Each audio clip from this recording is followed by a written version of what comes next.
Shalom, saudara-saudara yang dikasih dalam Tuhan kita Yesus Kristus. Bertemu kembali kita dalam renungan malam firman Tuhan, edisi hari Selasa tanggal 9 April 2024. Firman Tuhan untuk kita pada hari ini berdasarkan kitab Daniel pasal yang ke-6 ayat 1 sampai 29 dengan judul perikop Gua Singa. Dan untuk menjadi tema perenungan kita dari nas firman Tuhan ini adalah tentang kekuatan iman di balik kesuksesan. Kekuatan di balik kesuksesan. Sebagai nas kunci saya akan membacakan ayat yang keempat. Selebihnya silahkan saudara-saudara sekalian membaca keseluruhan dari perikop ini di tempatnya masing-masing. Dalam ayat yang keempat mengatakan, maka Daniel ini melebihi para pejabat tinggi dan para wakil raja itu, karena ia mempunyai roh yang luar biasa, dan raja bermaksud untuk menempatkannya atas seluruh kerajaannya. Saudara-saudara yang dikasih dalam Tuhan kita Yesus Kristus, menjadi orang sukses, meningkat kedudukan, jabatan, posisi makin tinggi, tentu itu menjadi dambaan banyak orang. Tapi kita juga tentu tahu bahwa untuk itu tidaklah dapat dengan mudah dicapai. Harus dengan ketekunan dan kerja keras.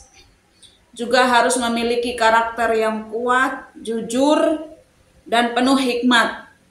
Lebih-lebih kalau kita sebagai orang Kristen harus sungguh-sungguh percaya dan mengandalkan Tuhan. Dan jangan lupa bahwa kedudukan, jabatan, posisi yang tinggi itu juga mengandung banyak risiko, banyak ujian, banyak tantangan, banyak persoalan. Dan makin besar, terutama yang berasal dari pihak-pihak yang barangkali kalah atau tersaingi atau tersingkir.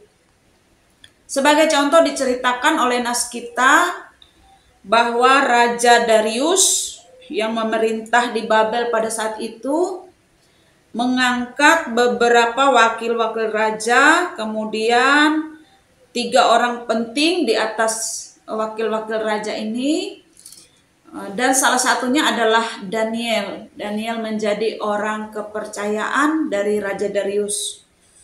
Namun para saingannya merasa iri hati dan mereka kemudian mengadakan suatu rencana, rekayasa, muslihat bagaimana supaya bisa menjatuhkan Daniel, tapi mereka tidak menemukan sesuatu kesalahan atau pelanggaran pada Daniel ini karena dia seorang yang sangat jujur, seorang yang sangat tulus, sangat bertanggung jawab, penuh hikmat ya. Tapi pada akhirnya mereka menemukan satu cara, mereka menghadap Raja Darius, mereka mengusulkan bagaimana kalau Tuhan mengeluarkan suatu undang-undang di seluruh kerajaan Persia dan Media supaya dalam 30 hari setiap orang tidak boleh berdoa atau memohon atau meminta kepada dewa, Allah lain atau manusia kecuali kepada raja. Kalau mereka melanggar, mereka akan mati. Dan Darius mengiyakan, lalu mengeluarkan suatu perintah yang demikian disebarkan ke seluruh kerajaan wilayahnya, dan perintah itu tidak bisa dicabut kembali. Ya. Tapi Daniel tetap setia. Dia tetap menjalankan apa yang sepatutnya dia lakukan demi imannya kepada Allah. Dia berdoa, berlutut, memuji Allah 3 kali sehari dikatakan. Dan alasan itulah akhirnya menjadikan dia dibawa untuk dihukum dan dianggap melanggar titah raja. Dan kalau kita baca nas ini memang raja merasa bersalah juga, terjebak juga dengan itu. Ya. Dia sedih karena sebenarnya dia mengasihi Daniel, dia tidak menyangka tipu muslihat seperti itu cara musuh-musuh Daniel menyingkirkan Daniel. Tapi apa dikata, akhirnya raja menurut. Hukumannya Daniel dilemparkan ke gua singa. Tentu musuh-musuhnya senang ya. Tetapi raja bersedih dan menarik saudara-saudara sekalian bahwa semalam-malaman ketika Daniel di gua singa, raja di istananya tidak mau dihibur. Dia bersedih dan dia berpuasa untuk Daniel. Dan mujizat Tuhan luar biasa bahwa pagi-pagi sekali raja datang ke tempat di depan gua singa, memanggil Daniel, apakah Allahmu menyelamatkan engkau, Allah yang engkau puji? Daniel mengatakan, benar ya Tuanku Raja, karena aku tidak ada kesalahan, tidak ada pelanggaran. Dan setelah itu Daniel dikeluarkan, musuh-musuhnya yang telah menjebak dia dilemparkan sebagai gantinya. Dan tidak hanya mereka, tapi anak istrinya juga, dan mereka langsung dibinasakan oleh singa-singa itu. Dan setelah itu raja mengeluarkan perintah di seluruh kerajaan Persia Media bahwa semua orang harus takut dan hormat kepada Allahnya Daniel. Saudara yang dikasih dalam Tuhan, secara ringkas seperti itu nas kita pada hari ini.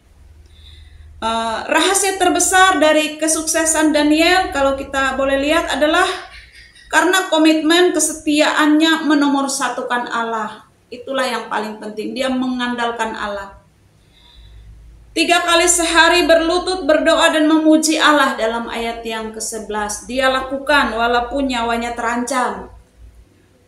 Dan tidak hanya itu, memang dari awal dia sudah mempunyai ketetapan hati, komitmen untuk menjaga diri dari kenajisan Babel. Antara lain menjaga diri dari makanan, minuman yang najis di Babel. Dalam pasal 1 ayat 8, ayat 17, dan karena itulah Allah mengaruniakan hikmat yang luar biasa untuk Daniel dan ketiga temannya, yaitu Sadrak, Mesak, dan Abednego.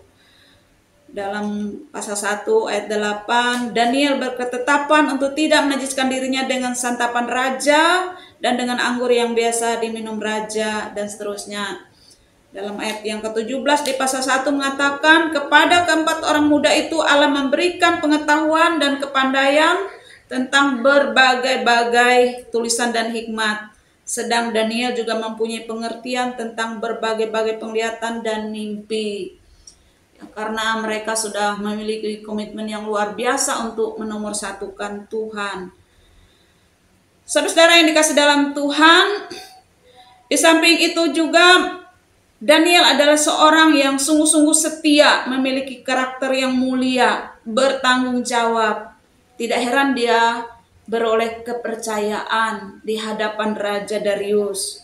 Dalam pembelaannya di ayat 23 pun dia meyakinkan Raja Darius, dia mengatakan Allahku telah mengutus malaikatnya untuk mengatupkan mulut singa-singa itu sehingga mereka tidak mengapa-apakan aku.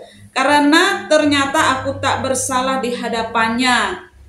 Jadi dia tidak punya kesalahan dalam menjalankan tugas tanggung jawabnya. Setia, jujur, bertanggung jawab, berkarakter baik.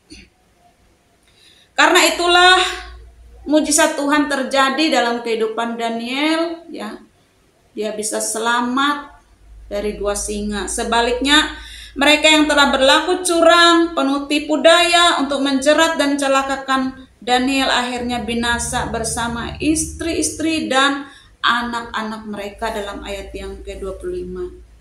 Saudara, inilah yang kiranya boleh menjadi pokok pembelajaran iman bagi kita sebagai orang percaya pada masa kini.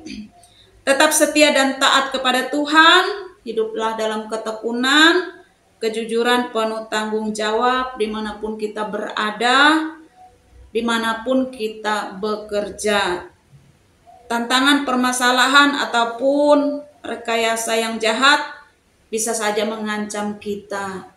Namun kalau kita mengutamakan Tuhan, setia taat, memuji memuliakan Tuhan, jujur, benar, bertanggung jawab dalam setiap pekerjaan yang diberikan kepada kita, pertolongan Tuhan pasti akan terjadi di dalam segala permasalahan, pencobaan hidup, ataupun ketika kita harus berhadapan dengan segala niat-niat rekayasa dari orang-orang jahat yang mau mencelakakan kita. Demikian firman Tuhan, diberkati kita yang mendengar, mengerti dengan baik, menerima dengan sukacita, dan memberlakukan dalam hidupnya hari lepas hari. Amin. Mari kita berdoa. Bapa di sorga, dalam nama Tuhan Yesus Kristus Juru Selamat kami, terima kasih saat ini kami boleh menyampaikan mendengar firman Tuhan. Biarlah Roh Kudus yang melengkapi, menyempurnakan, dan turut bekerja bersama dengan firman itu dalam setiap hati kami, menolong kami mengerti, dan boleh mengimani berlakukan dalam hidup kami. Apapun tantangan rintangan dalam segala usaha pekerjaan, karir, kedudukan, posisi jabatan, biarlah kami selalu mengandalkan Tuhan, menomorsatukan Tuhan, dan juga jujur, setia, adil, benar, bertanggung jawab dalam setiap tugas dan kewajiban kami. Kami percaya pertolongan, penyertaan, perlindungan, pemeliharaan Tuhan akan ada bersama-sama dengan kami. Terpuji nama-Mu Tuhan, kami mau serahkan seluruh kehidupan kami hanya dalam tangan pengasihan Tuhan Yesus, Tuhan dan Juru Selamat kami. Amin. Demikian firman Tuhan untuk kita pada hari ini. Semoga Tuhan berkenan kita boleh bertemu kembali pada edisi berikutnya. Shalom.